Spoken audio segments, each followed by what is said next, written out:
시온에 따라 노래할지어다. 이스라엘아 기쁘게 부를지어다. 예루살렘 따라 전심으로 기뻐하며 즐거워할지어다. 여호와가 내 형벌을 제거하였고 내 원수를 쫓아냈으며 이스라엘 왕 여호와가 내 가운데 계시니 내가 다시는 화를 당할까 두려워하지 아니할 것이라. 그날에 사람이 예루살렘에 이르기를 두려워하지 말라. 시온아 내 손을 느릇거리지 말라. 너의 하나님 여호와가 너의 가운데에 계시니 그는 구원을 베푸실 전능자이시라. 그가 너로 말미암아 기쁨을 이기지 못하시며 너를 잠잠히 사랑하시며 너로 말미암아 즐거이 부르며 기뻐하시리라 하리라. 내가 절기로 말미암아 근심하는 자들을 모으리니 그들은 내게 속한 자라. 그들에게 지워진 짐이 치욕이 되었느니라. 그때에 내가 너를 괴롭게 하는 자를 다 보라고 저는 자를 구원하며 쫓겨난 자를 모으며 온 세상에서 수욕받는 자에게 칭찬과 명성을 얻게 한지라. 내가 그때에 너희를 이끌고 그때에 너희를 모을지라. 내가 너희 목전에서 너희의 사로잡힘을 돌이킬 때에 너희에게 천하 만민 가운데서 명성과 칭찬을 얻게 하리라. 여호와의 말이니라. 아멘. 구약 성경에 보면 선지자들이 이렇게 많이 등장하는 이유가 물론 하나님의 말씀을 대변하기 위해서 등장하는 것도 있지만 그 사회가 무언가 분명히 비판을 할 필요가 있었기 때문에 선지자들이 등장한다고 하는 것입니다. 그런데 또 하나 우리가 구약 성경을 보면 느끼는 특징 중에 하나가 그들은 종말론적인 심판을 외치고 있다는 거예요. 종말론적인 심판. 왜 언젠가 종말적인 심판이 올 것이라고 그렇게 공통적으로 선지자들이 외쳤느냐. 그 이유는 직접적인 이유는 그 시대에 현실적인 경고를 하는 것이 불가능했기 때문이라고 저는 한번 생각을 해봅니다. 여러분 그렇지 않습니까? 우리 왕이 너무 타락했으니까 갈아보자. 못 살겠다. 이 시대를 뒤집어 보자. 만약에 그 당시에 그렇게 한다면 그 사람은 당장 잡혀서 사형을 당할 겁니다. 언론의 자유가 있는 나라가 아닙니다. 무슨 비판을 내가 마음 놓고 속 시원하게 얘기할 수 있는 그런 시대가 아니에요. 그러다 보니까 아무리 선지자라고 해도 그 사회 속에 사회의 기존 질서를 위협할 수 없기에 아마 미래의 소망을 두고 말할 수밖에 없었지 않았을까. 물론 하나님의 말씀을 안 믿는 게 아니죠. 그러나 미래에 하나님이 갚으실 것을 얘기할 수밖에 없는 그런 사회적인 시스템도 있었을 것이다. 오늘날 북한에서 대한민국의 방송을 함부로 시청할 수 없죠. 마찬가지라고 생각을 합니다. 그러니까 그들이 그 시대를 비판할 수 있는 유일한 방법은 종말론적인 비판을 통해서만 그 시대를 비판하고 그들을 깨우고 하나님의 경고를 알릴 수밖에 없지 않았을까. 그런 생각을 한번 해봅니다. 자, 그런데 구약의 선지자들은 그런 가운데도 그 사회를 비판하고 있다라는 거예요. 비판하고 있다. 왜냐하면 그만큼 세상이 암울했다는 거죠. 세상이 정치적으로 도덕적으로 모든 것이 다 사람들이 타락했다는 것을 반증해 주고 있는 것이 그것이 바로 선지자들이 많이 출연할 수밖에 없었던 이유라고 하는 것입니다.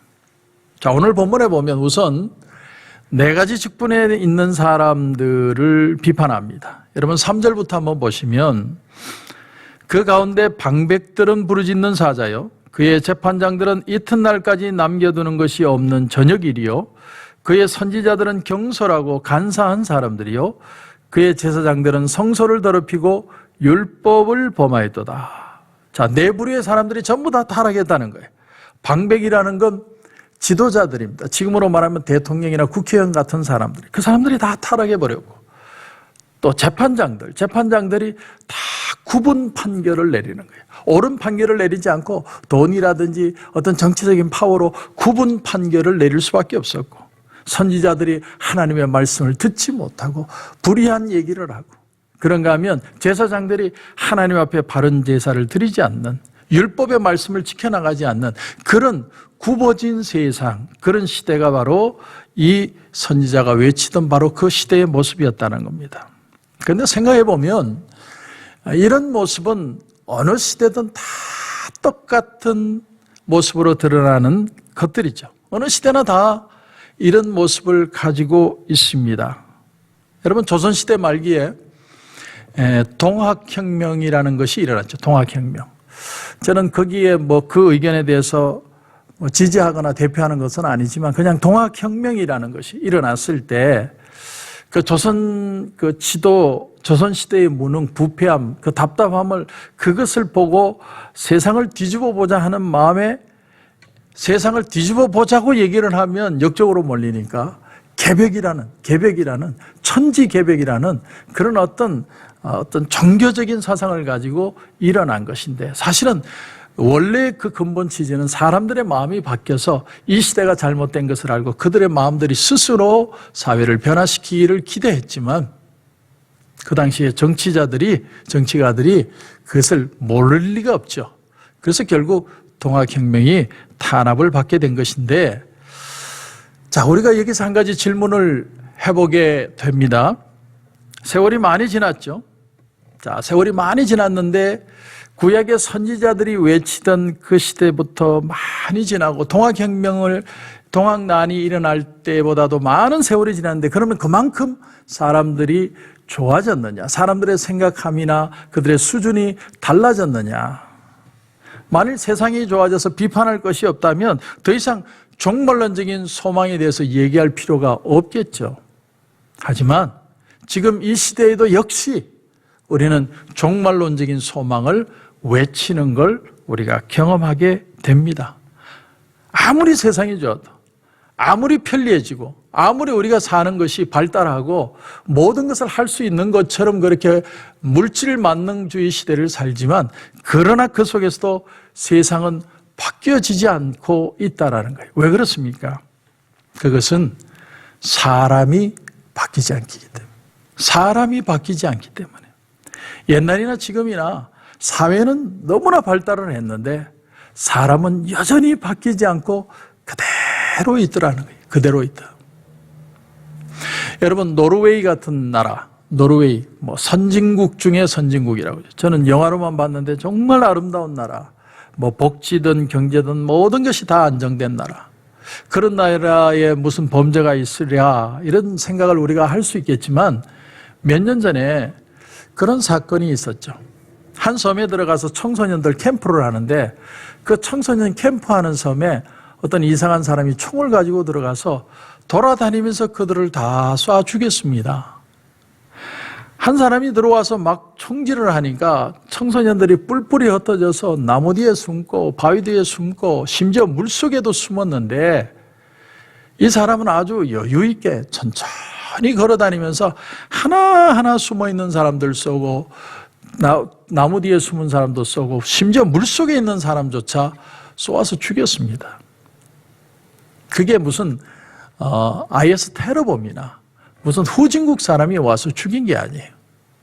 같은 노르웨이 사람, 같은 복지 속에 있고 같은 삶을 누리고 있는 사람 중에 하나가 그런 엄청난 죄를 저질렀다는 것이죠.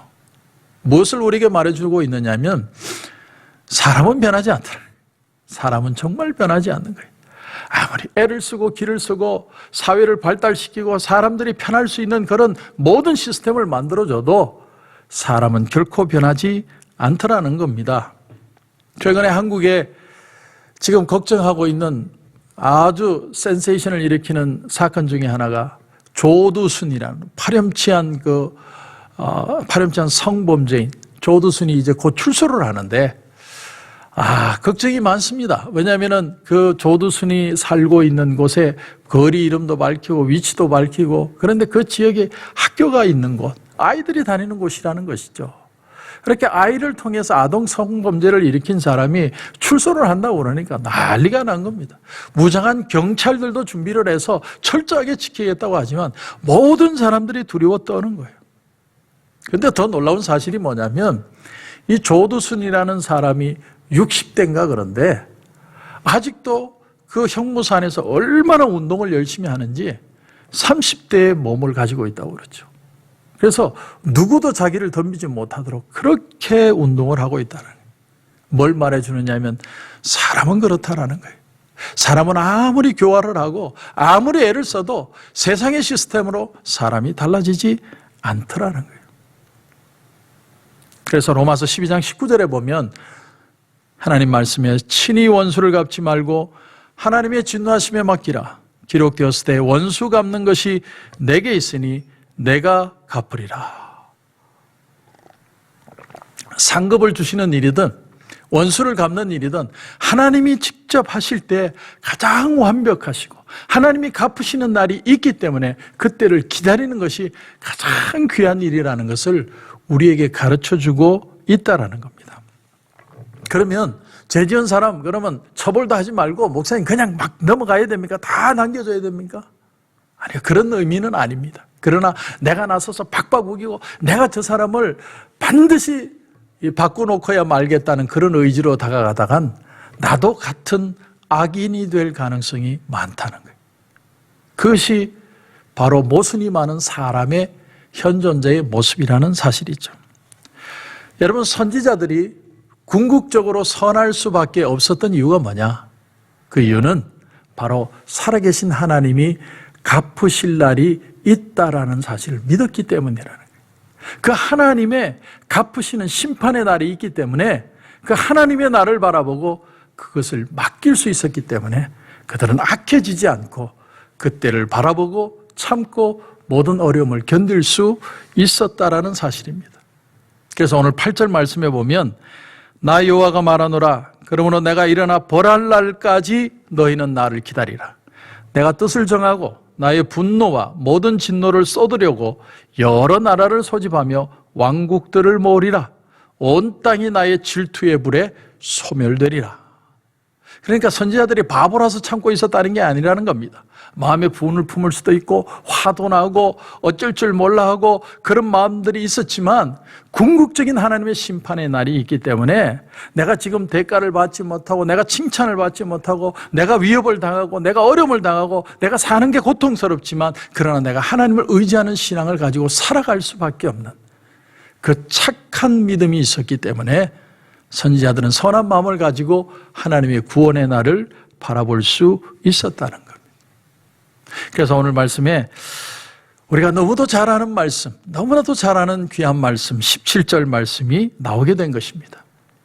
너의 하나님 여호와가 너의 가운데 계시니 그는 구원을 베푸실 전능자이시라. 그가 너로 말미암아 기쁨을 이기지 못하시며 너를 잠잠히 사랑하시며 너로 말미암아 즐거이 부르며 기뻐하시리라. 이 세상에 가시적인 눈에 보이는 하나님의 나라가 아직 이루어지지는 않았습니다. 그러나 그 빛 대신 하나님이 그 하나님의 백성인 저와 여러분을 한 사람 한 사람 다 비추고 계시다는 거예요. 그는 구원을 베푸실 전능자이시다. 그분은 어떤 어려운 가운데도 우리를 능히 건지실 능력이 있으신 분이기 때문에 우리가 이 세상에서 당하는 어려움들을 견뎌낼 수 있다라는 것이죠. 하나님께서는요, 안 믿는 사람들이 믿는 자를 괴롭히는 것에 대해서 반드시 갚을 날이 오게 하십니다. 그것이 심판하시는 하나님의 모습이죠. 그런데 오늘 이 스바냐서를 보면 아주 놀라운 사실을 하나 가르쳐줍니다. 아주 놀라운 사실이에요.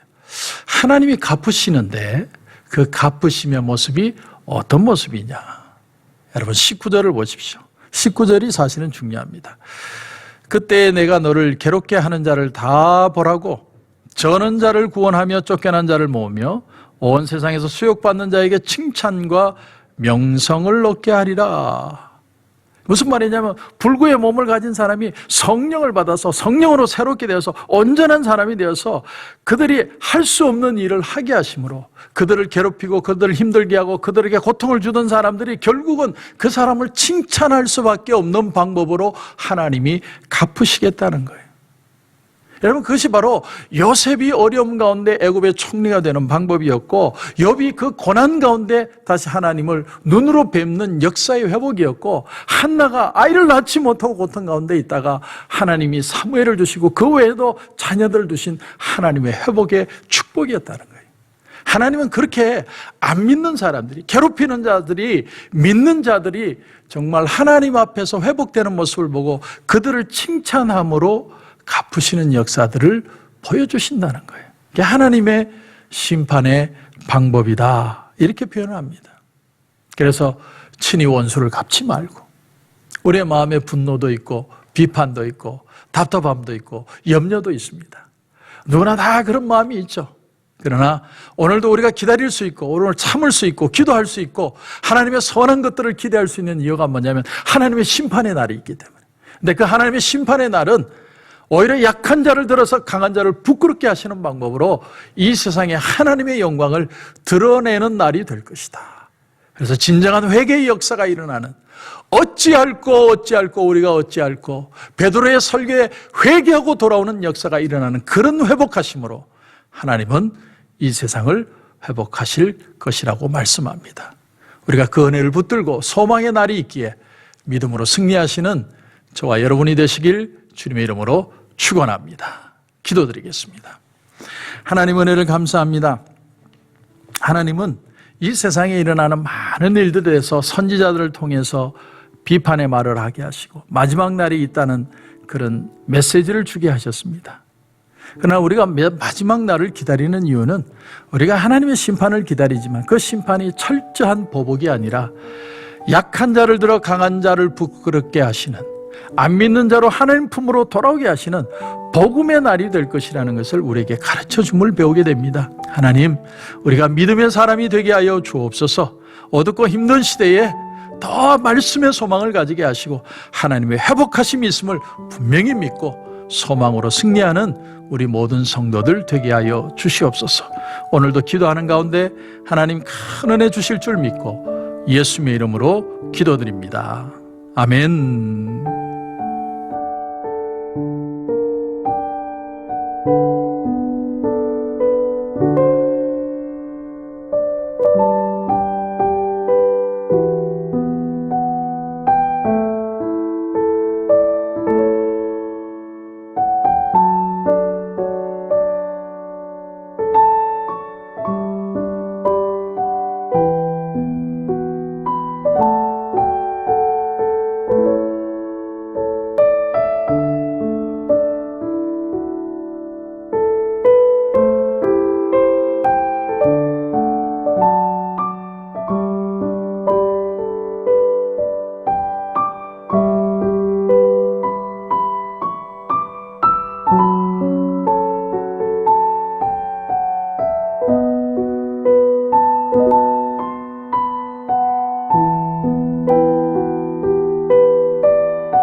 있습니다.